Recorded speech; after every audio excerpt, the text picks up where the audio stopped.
დაეხმარეთ თქვენ შვილებს ფინანსების მართვაში. ისე არ გამოვიდეს, რომ რომელიმეს გული დაწყდეს. არ დაჩაგროთ რომელიმე თქვენი შვილი. ძალიან გთხოვთ. ძალიან თანასწორად მოებყარით. თანასწორად გაანაწილეთ თქვენი ქონება. ძალიან გთხოვთ, ძვირფასო ხალწულებო, ეს არის საჯარო გაშლა, მართალია, მაგრამ აი ეს ახლა მოდის ზუსტად ეს მესიჯი თქვენთან, რომ და სხვათა შორის გაეცით კიდეც. გაეცით. ქველმოქმედებაში ჩადეთ თანხა. ეს მხოლოდ სარგებელს მოგიტანთ.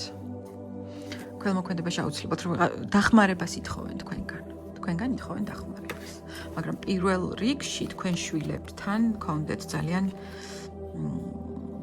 მათ მიმართ ძალიან თანაბრად გთხოვთ, რომ თქვენი ქონება თუ თქვენი გამოცდილება მათ თანაბრად მიაქციოთ ყურადღება თქვენს შვილებს, რომლებიც ეხლა დგამენ ცხოვრებისეულ ნაბიჯებს, ხო, იგივე ეს იქნება ფინანსური კუთხით თუ კარიერული კუთხით, მათ სჭირდებით, ძალიან სჭირდებით და ძალიან სჭირდება თქვენი გამოცდილება და თქვენი, ასე ვთქვათ, რჩევები ჭირდებათ თქვენ შვილებს და დაეხმარეთ. აუცილებლად დაეხმარეთ. შესაძლოა ეს შვილი არ იყოს თქვათ ახალგაზრდა კოლეგა ან ახალგაზრდა თაობა, მოკლედ, ახალგაზრდა თაობას ჭირდებით თქვენ და აუცილებლად გაუზიარეთ თქვენი გამოცდილება.